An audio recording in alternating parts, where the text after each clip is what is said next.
My boss called me into her office and said, "We need to talk about what you did to your coworker's duck." My coworker Gerald had walked into the office 3 months ago, carrying an actual duck.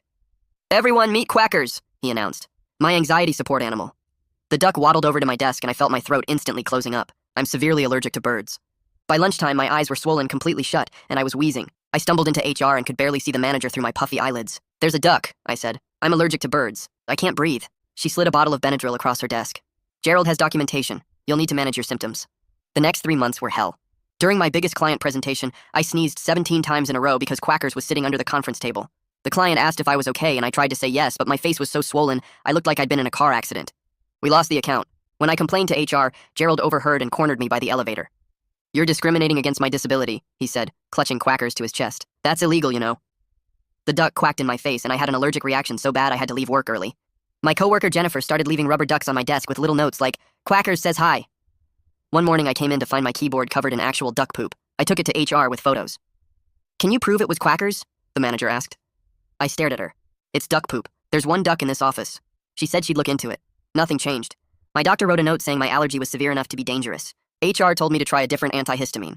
Then one morning I came in at 6 a.m. because I needed to finish a report and couldn't do it with Quackers around. The office was empty and beautiful and silent. I made coffee in the break room and sat at my desk actually able to breathe. Around 7, Gerald walked in with Quackers. "You're here early," he said cheerfully. The duck immediately waddled toward my desk and my eyes started watering. An hour later, Gerald started screaming, "Quackers! Quackers!" I ran over. The duck was lying on the floor near the break room, not moving. My boss called me into her office that afternoon. The HR manager was already sitting there. "Where were you this morning?" my boss asked. "I came in early to work on the Garnington report." She turned her computer screen toward me. Security footage showed me alone in the break room making coffee right where Quackers died later. "We're investigating whether you poisoned Gerald's duck." My mouth fell open. I didn't touch that duck. Gerald filed a police report. The company suspended me. A detective showed up at my apartment with a folder full of my HR complaints. "You filed 16 complaints about this duck in 3 months, he said. "That's a lot of motivation." My coworkers posted on Facebook calling me a murderer. Someone left a dead rubber duck on my doorstep. I couldn't sleep, so I watched the security footage over and over on my laptop. Then I noticed it. The timestamp jumped from 7:15 to 7:30.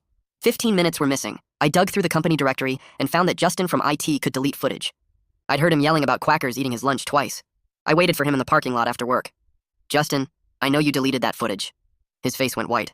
"I don't know what you're talking about." I stepped closer. "The duck died right after that missing 15 minutes. What did you do?" He looked around and then his shoulders dropped.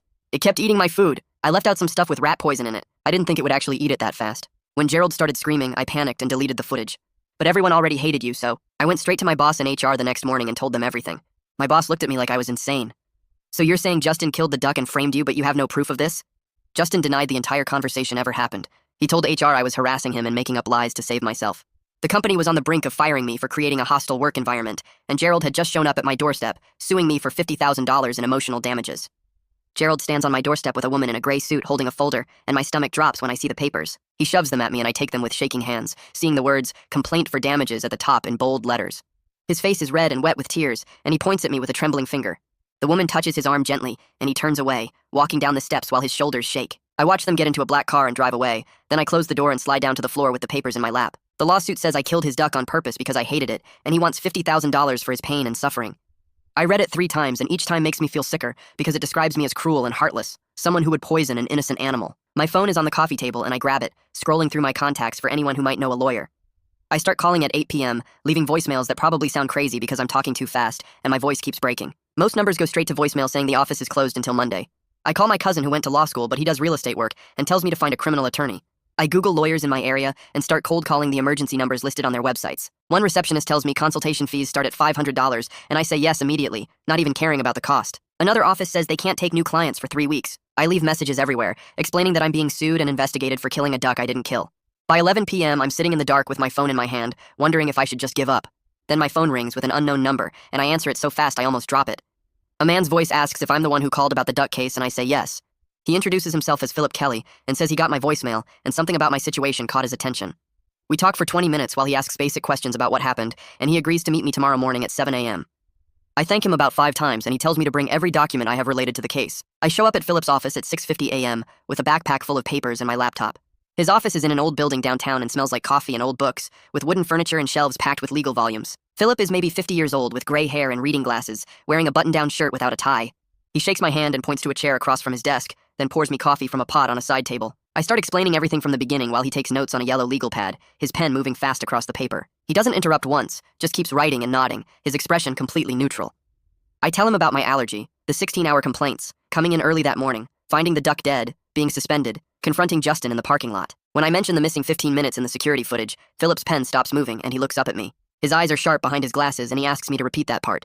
I explain about the timestamp jumping from 7:15 to 7:30 and how I figured out Justin could delete footage. Philip leans back in his chair and taps his pen against the legal pad, staring at me like he's deciding whether to believe me. He leans forward and asks me to tell him everything about Justin and the deleted footage again, word for word. I go through the whole parking lot conversation, repeating what Justin said about the rat poison and panicking and deleting the footage. Philip makes me tell it 3 times, asking specific questions each time about Justin's exact words and body language. He wants to know if anyone else was around, if I recorded it, if Justin seemed scared or angry. I tell him Justin looked terrified at first, then relieved when he realized I had no proof. Philip sets down his pen and explains that if I'm telling the truth, Justin committed a serious crime by destroying evidence in a police investigation. He says evidence tampering is a felony and shows consciousness of guilt, which could help prove my innocence. But he warns me that without proof of our conversation, it's my word against Justin's, and Justin already told HR I was lying. I ask what we can do, and Philip says we need to build a case showing Justin had means, motive, and opportunity to kill the duck. The deleted footage proves someone tampered with evidence, and if we can prove Justin did it, that creates reasonable doubt about my guilt. We spend the next 2 hours spreading documents across his entire desk, building a timeline of everything that happened. I show him all 16 HR complaints I filed about the duck, each one documented and dated. He reads through my medical records showing emergency room visits for allergic reactions, including one where my throat started closing. I pull up the security footage on my laptop and we watch it together, Philip taking notes on the timestamp jump. He points out that the footage shows me making coffee and leaving the break room at 7:10, 5 minutes before the gap starts. I show him emails where I begged HR to do something about my allergy and their responses telling me to take more medicine. Philip nods while reading and says this paper trail actually helps my case because it proves I wanted the duck gone through proper channels, not murder. He explains that if I'd wanted to kill it, I wouldn't have spent 3 months filing complaints and visiting doctors. A murderer doesn't create a documented trail of their motive, they just act. I feel a tiny bit of hope for the first time in days. Philip explains that Gerald's lawsuit and the criminal investigation are 2 separate legal matters that will move on different timelines. The lawsuit is civil court where Gerald has to prove I'm responsible for his damages, while the criminal investigation could lead to charges if the police think they have enough evidence. He says the civil case will probably get put on hold until the criminal investigation is finished, since Gerald's attorney won't want to proceed without knowing the outcome. I ask about my job suspension, and Philip frowns, saying the company suspended me without pay, even though I haven't been charged with anything. He thinks that might be premature and could be challenged, but he wants to focus on the criminal investigation first, since that's the bigger threat. If I get charged with animal cruelty, I could face jail time and a permanent record. The civil lawsuit is just money, which is bad but not as bad as being a convicted criminal. I ask how much his services will cost and Philip doesn't hesitate, quoting $15,000 as a retainer for both the criminal defense and civil lawsuit response. My chest tightens because that's a huge amount of money, but he explains it covers investigation, document review, court appearances, and negotiation with prosecutors and opposing counsel. I think about my savings account, which has $18,000 that I've been building for years as an emergency fund. I guess being investigated for duck murder and sued for $50,000 counts as an emergency. I tell Philip I can pay the retainer, and he nods, pulling out a contract for me to sign. My hand shakes a little as I write the check, watching my emergency fund disappear, but I don't see any other choice. Philip takes the check and files it away, then tells me he's going to get to work immediately on my defense. Philip says his first step is contacting Detective Dominique Braun, who's handling the criminal case, requesting a formal meeting to present evidence supporting my innocence. He picks up his phone right there and calls the police station, asking for Detective Braun. I listen to his side of the conversation as he introduces himself as my attorney and requests a meeting to discuss new evidence. He's calm and professional, not aggressive, just stating facts. After a few minutes, he hangs up and tells me Detective Braun agreed to meet with us in 3 days. I ask if that's normal, and Philip says it's actually quite fast, which suggests she might have some doubts about the case against me. He thinks she might be open to hearing our side, especially with the forensic evidence about the deleted footage. 3 days feels like forever, but I nod and thank him. He tells me not to talk to anyone about the case, especially not Justin or Gerald or anyone from work. Anything I say could be used against me later. The next 3 days are the longest of my life. I'm alone in my apartment, suspended from work with no pay, terrified to leave my building because neighbors have seen the news coverage about the investigation. On the second morning, I look out my window and see spray paint on my car in the parking lot, bright red letters spelling duck killer across the driver's side. My hands clench into fists and I want to scream, but instead I grab my phone and take pictures. I call the non-emergency police line and file a report about the vandalism, giving them the case number from the duck investigation. The officer on the phone sounds bored and says they'll send someone to take a report, but I can tell nothing will come of it. A different officer shows up 3 hours later, takes photos, and tells me to contact my insurance company. He doesn't even pretend to care about finding who did it. I spend the rest of the day inside, ordering food delivery because I'm too scared to go to the grocery store. My phone buzzes constantly with texts from coworkers, some supportive but most just curious or accusatory.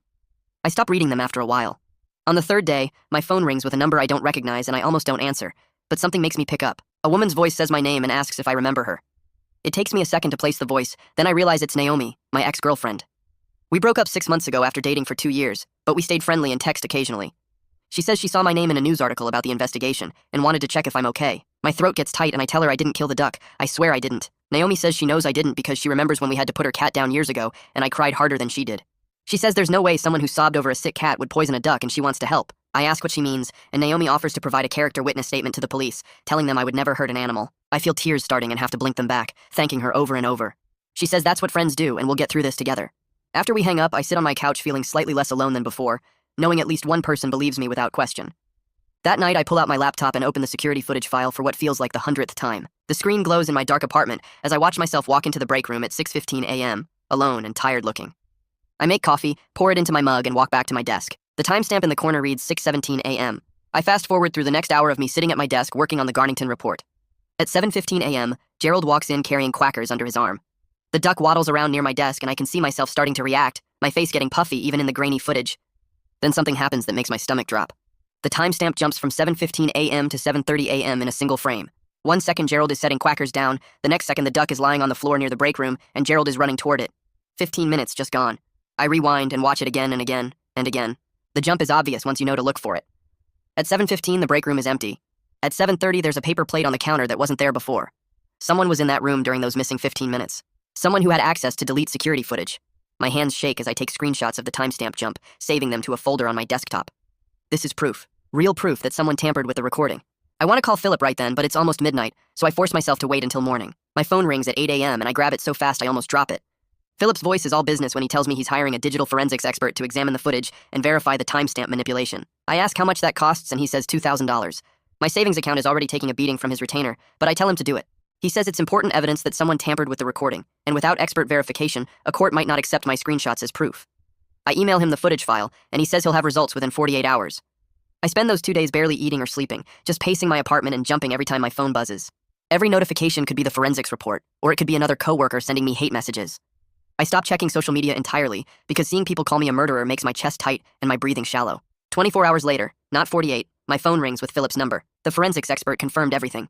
The footage was edited using administrator-level access to the security system. Her report states the deletion happened at 7:42 a.m., which is about 12 minutes after the duck died. Philip sounds excited in a way lawyers probably shouldn't when he tells me this proves someone with admin access deleted footage right after the incident. He's already contacted Detective Braun and set up a meeting at the police station for tomorrow morning. I thank him about 5 times and he tells me to get some sleep because tomorrow is important. The police station smells like burnt coffee and cleaning solution when Philip and I walk in the next morning. Detective Braun meets us in a small conference room with gray walls and a table that's seen better days. She's a woman in her 40s with sharp eyes that seem to notice everything, and she's wearing a blazer that looks more professional than anything I own. Philip slides the forensics report across the table, and she reads it carefully, taking her time with each page.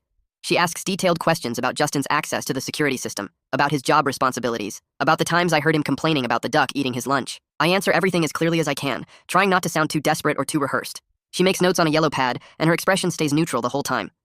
Detective Braun sets down her pen and admits something that makes my throat tight. They never seriously investigated anyone except me. I had clear motive with all my HR complaints, and I was alone in the break room that morning where the duck died later. The case seemed obvious to them. Philip leans forward and points out that being alone doesn't prove guilt. The deleted footage proves someone else had reason to hide what really happened. Someone with administrator access who panicked and tried to cover their tracks. Detective Braun nods slowly and says she sees our point. She agrees to interview Justin formally, but then she warns us about something that makes my hope deflate a little. Without physical evidence linking him to rat poison, the case against him is just circumstantial. The deleted footage proves tampering but doesn't prove he poisoned the duck. She suggests we focus on finding proof of Justin purchasing rat poison or accessing it at work. Something concrete that puts the poison in his hands. Philip asks if the company would have records of supplies purchased by different departments. Detective Braun says that's exactly the kind of evidence they need. We're walking out of the police station when I remember something that makes me stop in the middle of the parking lot. Justin always complained about mice in the IT server room. He mentioned it constantly, how they were chewing through cables and making nests behind the equipment. He said he set traps down there. Philip immediately perks up and asks if the company would have records of pest control supplies purchased for that department. I tell him IT has its own budget for maintenance stuff, separate from the general office supplies. Philip pulls out his phone and starts making notes, muttering about subpoenas and purchase orders. I call Maurice that afternoon and ask if he'll meet me for coffee. There's a long pause before he agrees, and when I see him at the coffee shop the next morning, he looks uncomfortable. He keeps glancing around like someone might see us together and report back to the office. I explain that I need information to clear my name, and I ask about IT department budgets. Maurice shifts in his seat and confirms that IT has its own budget for maintenance supplies, including pest control. The server room has ongoing mouse problems, and Justin handles ordering supplies for that area. Maurice won't look directly at me when he talks, and his coffee sits untouched on the table between us. I ask if he can access IT's purchasing records, and Maurice shakes his head quickly. He says he can't get those without authorization, but then he suggests something helpful. The building manager oversees all facility maintenance and supply orders for the whole building. He might have records of everything purchased, including IT's pest control supplies. Maurice finishes his coffee in 3 quick gulps, wishes me luck, and leaves before I can thank him properly. He clearly doesn't want to be associated with me any longer than necessary. The building manager's office is in the basement next to the maintenance closets. Frank is a tired-looking guy in his 50s with grease stains on his work shirt. He seems annoyed when I knock on his door and ask about purchasing records. His expression changes when I explain I'm trying to prove my innocence in a criminal investigation. He pulls up records on his ancient desktop computer, squinting at the screen and clicking through files. After a few minutes, he turns the monitor toward me and shows me that IT department ordered rat poison 3 times in the past year. The most recent order was 2 weeks before the duck died. Frank prints out the receipts without me even asking, and each one shows an employee ID number next to the order. The most recent receipt has Justin's ID number right there in black and white. I grab the receipts from Frank and practically run to my car. My hands shake as I drive to Philip's office because this is actual proof that Justin ordered the poison. I text him that I'm coming with important evidence, and he responds immediately telling me to come straight there. When I burst into his office 20 minutes later, he's already cleared his desk and has his legal pad ready. I spread the 3 receipts out in front of him and point to Justin's employee ID number on the most recent one from 2 weeks before the duck died. Philip picks up each receipt and examines them carefully, then he actually smiles for the first time since I hired him. He tells me this is exactly what we needed, because it puts the murder weapon directly in Justin's possession with documented proof. I ask if this is enough to clear me, and Philip explains it's not quite that simple, but it's strong evidence that shifts the investigation toward Justin. He immediately calls Detective Braun and tells her we have purchasing records showing Justin ordered rat poison right before the duck died. She agrees to bring Justin in for questioning that afternoon and asks us to bring the original receipts to the station. Philip and I arrive at the police station 2 hours later, and Detective Braun meets us in the lobby. She takes the receipts and examines them closely, then nods and says this is good evidence. She tells us Justin is on his way in for questioning and we're welcome to wait if we want. Philip says we'll stay because he wants to know how Justin responds to being confronted with the receipts. We sit in the waiting area on uncomfortable plastic chairs, and I watch the clock on the wall tick forward. Justin arrives 30 minutes later escorted by a uniformed officer, and he looks confused and annoyed. He doesn't see me sitting in the corner because I'm partially hidden behind a filing cabinet. Detective Braun takes him into an interview room and closes the door. The first hour passes slowly, and I can't hear anything through the closed door. Philip tells me to stay calm and let the detective do her job. Around the 90-minute mark, I start hearing Justin's voice getting louder through the door. I can't make out the words, but his tone is definitely defensive and angry. Philip leans forward and listens carefully. Then he whispers that Justin is probably being confronted with the purchasing records. Another 30 minutes pass and Justin's voice gets even louder. I hear him shout something about harassment and lies. Philip squeezes my shoulder and tells me this is a good sign, because innocent people don't usually get this defensive. At the 3-hour mark, the interview room door suddenly flies open and Justin storms out with his face completely red. He's breathing hard and his fists are clenched at his sides. He takes 3 steps into the waiting area, and then he sees me sitting there. His eyes go wide and then narrow with pure rage. He points directly at me and screams that I'm trying to frame him because I got caught killing the duck. He yells that I'm making up lies and harassing him to save myself. 2 officers immediately move toward him and tell him to calm down. Justin keeps screaming that I'm a liar and a murderer, and I planted evidence against him. 1 officer grabs his arm and Justin tries to pull away. The second officer takes his other arm and they start walking him toward the exit. Justin is still yelling over his shoulder that I won't get away with this and everyone knows I did it. The officers push him through the front doors, and I can still hear him shouting in the parking lot. My whole body is shaking and Philip puts his hand on my arm. He tells me that outburst just made Justin look extremely guilty. Detective Braun emerges from the interview room a few minutes later looking satisfied. She walks over to where Philip and I are sitting and sits down across from us. She explains that Justin denied ordering any rat poison, despite his employee ID being on all 3 receipts. He claimed someone must have stolen his ID credentials and used them to make the purchases. Detective Braun says his story about where he was that morning kept changing, and he couldn't explain why he deleted the security footage. She tells us she's now treating Justin as a serious suspect in the duck's death. Philip asks what happens next, and Detective Braun explains she's requesting a search warrant for Justin's home and work computer. She wants to look for evidence of the footage deletion and any research about poisoning animals. She says the warrant should come through within a few days, and the forensic search will take about a week. Philip warns me that this process could take weeks, but at least the investigation is finally looking at the right person. I feel relief flooding through me for the first time in weeks. Detective Braun stands up and shakes both our hands, then tells me to stay available because she'll have more questions as the investigation progresses. Philip and I walk out to the parking lot, and I actually feel like I can breathe properly. He reminds me that we're not done yet because Gerald's lawsuit is still active, and we need to deal with that separately. 2 days later, a thick envelope arrives at my apartment with legal documents inside. It's a notice that Gerald's lawsuit is proceeding to the discovery phase. Philip explains this means both sides have to exchange evidence and documents related to the case. Inside the envelope is a massive list of interrogatories from Valeria Chamberlain, Gerald's attorney. She's asking about my whereabouts on the morning the duck died, my complete medical history related to allergies, every interaction I ever had with the duck, and my feelings toward Gerald. There are 47 questions total, and each one requires a detailed written response under oath. I call Philip immediately, and he tells me to bring everything to his office tomorrow morning. We spend the next 2 full days sitting in his conference room drafting responses to Gerald's discovery requests. I have to relive every miserable moment of the past 3 months as I describe each incident with the duck.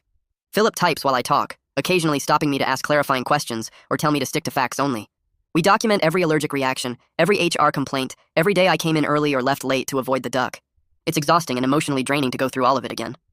On the second day, Philip explains that we're also sending our own discovery requests to Gerald's attorney. We ask for the duck's complete medical records, any documentation of its training as a support animal, and information about other employees who had conflicts with it. We specifically request any communications Gerald had with Justin before or after the duck died. Philip says this discovery process could reveal information that helps our case. A week passes with no updates, and I'm going crazy sitting in my apartment suspended from work. I keep checking my phone every few minutes, hoping for news. Then on a Tuesday afternoon, my phone rings and it's Philip. His voice sounds excited when I answer. He tells me Detective Braun just called him with a major development. The forensic search of Justin's computer is complete, and they found his browser history from the week before the duck died. Justin had searched for how to poison birds and foods toxic to waterfowl multiple times. Philip says this is huge evidence that shows premeditation. I actually start crying with relief when he tells me this. My voice breaks as I ask if this means I'm cleared, and Philip says we're very close. He explains the detective is building a strong case against Justin, and my name is being removed from the primary suspect list. 2 days later, I'm eating cereal in my apartment when I see a breaking news alert on my phone. Justin has been arrested and charged with animal cruelty, evidence tampering, and filing a false police report. I click on the article, and there's a photo of him being led into the police station in handcuffs. The article mentions my name and says I was initially investigated, but new evidence pointed to Justin as the actual perpetrator. Within minutes, my phone starts buzzing constantly with text messages. Former coworkers are sending me apologies for assuming I was guilty. People who posted nasty things about me on social media are now messaging to say they were wrong. My phone literally doesn't stop vibrating for an hour straight. Some of the messages are genuine apologies, but others feel fake and defensive. I don't respond to any of them because I'm too overwhelmed. The next morning, I receive a formal letter from my company's HR department. It states that I'm no longer suspended and can return to work immediately. They're providing back pay for all the time I missed during the suspension. The letter is signed by someone in the legal department, not Evie Nash. An hour after I read the letter, my phone rings and it's Evie calling. Her voice sounds stiff and uncomfortable when I answer. She says she wants to personally apologize for how the situation was handled. Her tone makes it obvious she's reading from a script that the legal department wrote for her. She uses phrases like regrettable misunderstanding and procedural oversight. I don't say much during the call because I'm too angry about how she dismissed all my complaints for 3 months. When she finishes her scripted apology, there's an awkward silence. She asks if I have any questions and I tell her no. She says she looks forward to seeing me back at the office and I just say okay before hanging up. The next morning I walk into the office building and my stomach feels weird. I badge through security and take the elevator up to my floor. The doors open and I step into the hallway. Sarah from accounting sees me and her eyes go wide. She turns around and walks the other way really fast. I head toward my cubicle and past the break room where 3 people are getting coffee. They all stop talking when they see me. One of them gives me this huge fake smile and waves too enthusiastically. I nod and keep walking. My cubicle looks empty from far away. When I get closer, I see all my stuff is in a cardboard box sitting on my chair. Someone packed up my desk. My monitor is gone. My keyboard is gone. Even my stapler and pens are in the box. There's a sticky note on top that says, storage, in someone's handwriting. I stand there holding the box and people walk past without making eye contact. Jennifer from Marketing Speed walks by and says, welcome back, without slowing down or looking at me. I set the box on the desk and start unpacking. My hands shake a little as I plug my monitor back in. The whole floor feels too quiet. I can hear people whispering in nearby cubicles, but I can't make out the words. I'm setting up my keyboard when I hear footsteps behind me. I turn around and Gerald is standing there. His face goes completely white like he's seen a ghost. Then red rushes into his cheeks and his neck. He points at me and his hand is shaking. He asks why I'm back at work when his duck is still dead. His voice gets louder with each word. People start standing up in their cubicles to watch. I open my mouth to respond, but Gerald steps closer. He says I should be in jail. He says the company is protecting a murderer. His voice cracks and I can see tears in his eyes. Maurice appears from somewhere and puts himself between us. He puts his hand on Gerald's shoulder and tells him to come with him. Gerald tries to push past Maurice, but Maurice holds firm. He says they need to go to HR right now. Gerald is still yelling as Maurice guides him down the hallway. He keeps turning back to look at me. Other people slowly sink back down into their cubicles. I sit at my desk and my whole body feels shaky. I try to focus on logging into my computer, but my password doesn't work. I have to call IT to reset it. My phone rings around lunchtime and it's Philip. He sounds excited when I answer. He tells me Gerald's attorney called him this morning. Valeria wants to meet to discuss dropping the lawsuit. Philip says she apparently didn't know about Justin's arrest until yesterday. The criminal investigation developments caught her by surprise. He explains that she's probably worried about her client suing the wrong person. I ask if this means the lawsuit is over. Philip says not yet, but it's a very good sign. He's setting up a meeting for tomorrow afternoon at his office.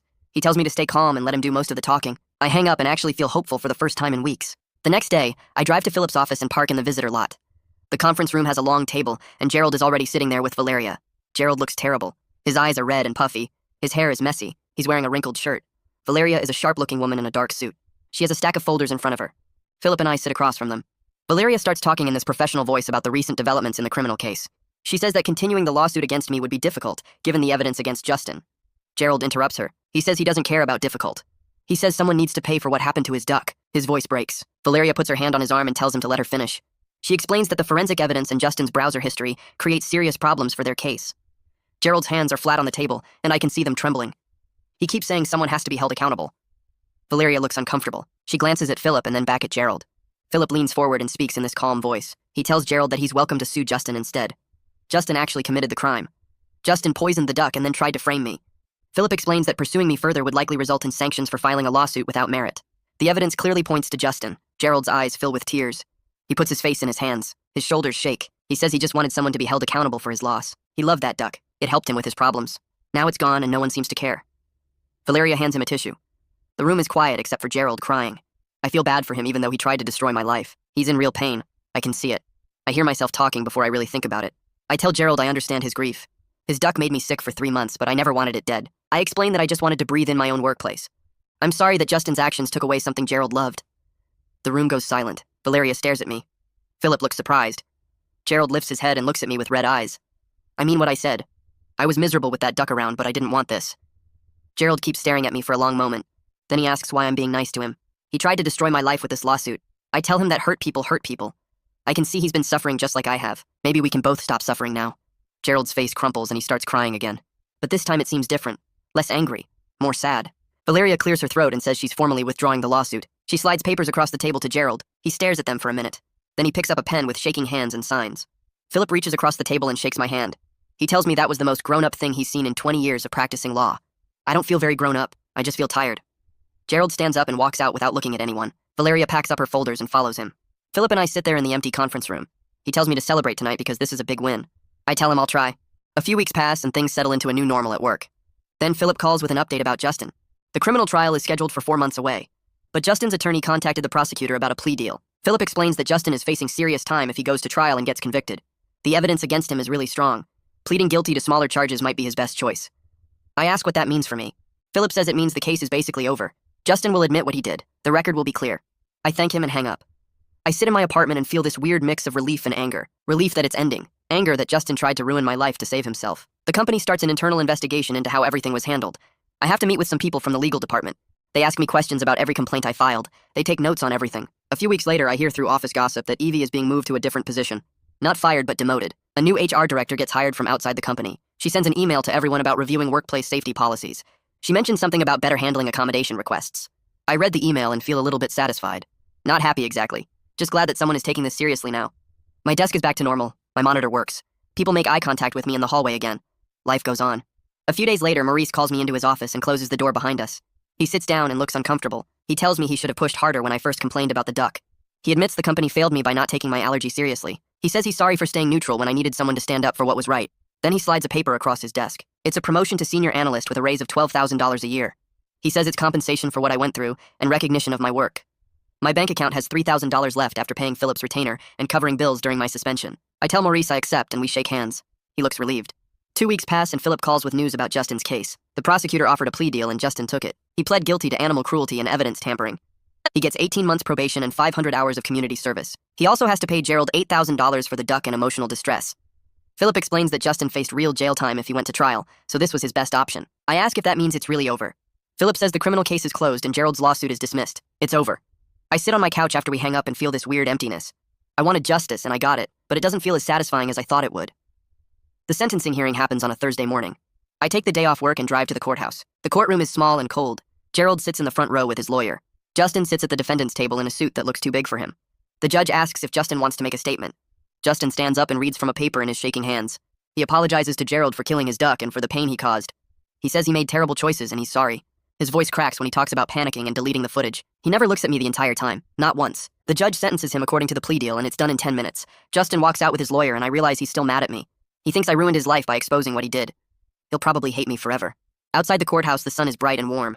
I'm walking to my car when Gerald calls my name. I turn around and he's standing there looking tired. He thanks me for not being mean during the investigation. He says he knows I could have made things harder for him. He pulls out his phone and shows me a photo of a duck. He adopted a new one named Quackers too. The duck is brown and white and looks almost identical to the first one. I smile without thinking about it and tell him I hope this one brings him comfort. He nods and puts his phone away. We stand there for a second, not knowing what to say.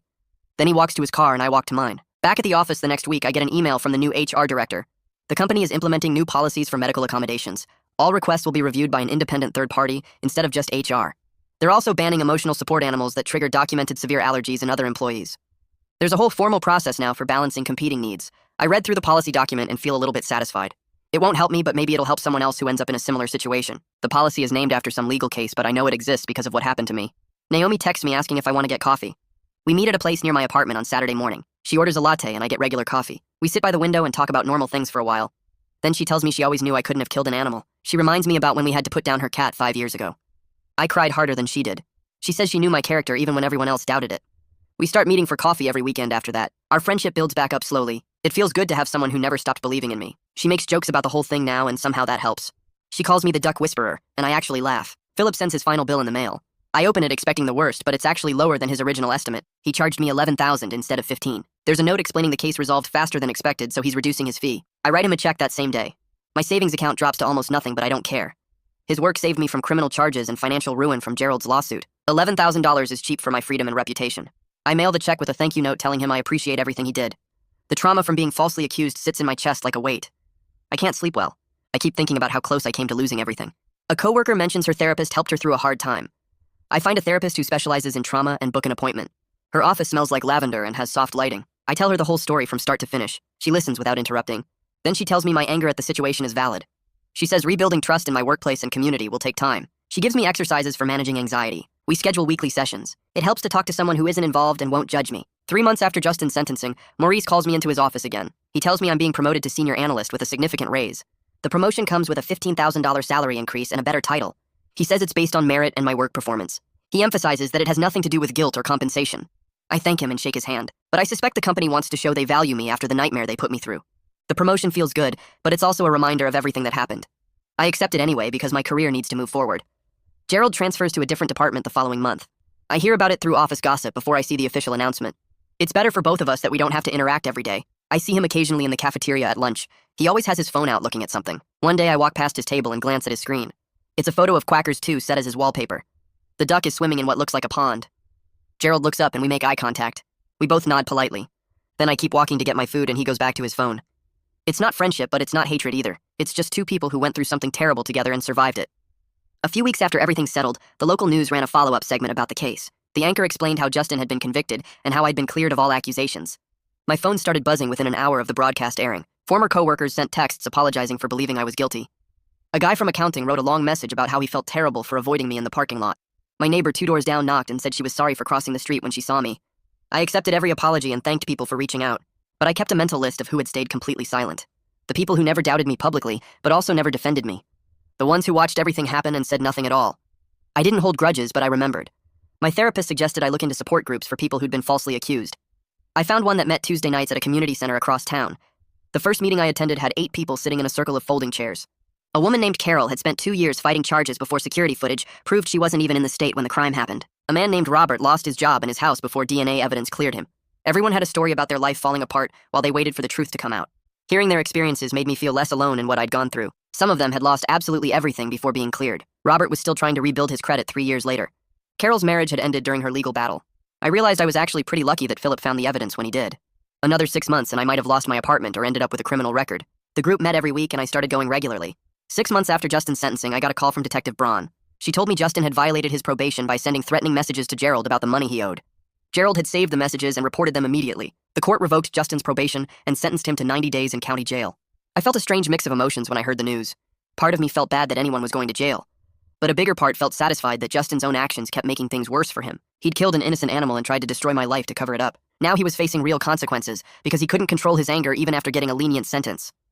I went back to work full-time after my suspension ended, and something felt different immediately. I could breathe normally for the first time in months. My eyes didn't water constantly. My throat didn't close up every morning. I hadn't realized just how much physical suffering I'd endured during those 3 months with the duck in the office.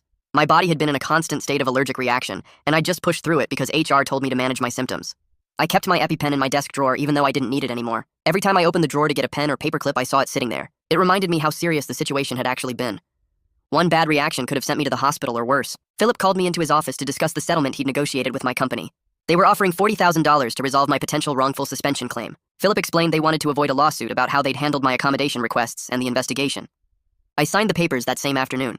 Half the money went straight into my savings account to replace what I'd spent on legal fees. The other half I decided to use for a real vacation. I hadn't taken time off in 3 years except for being suspended.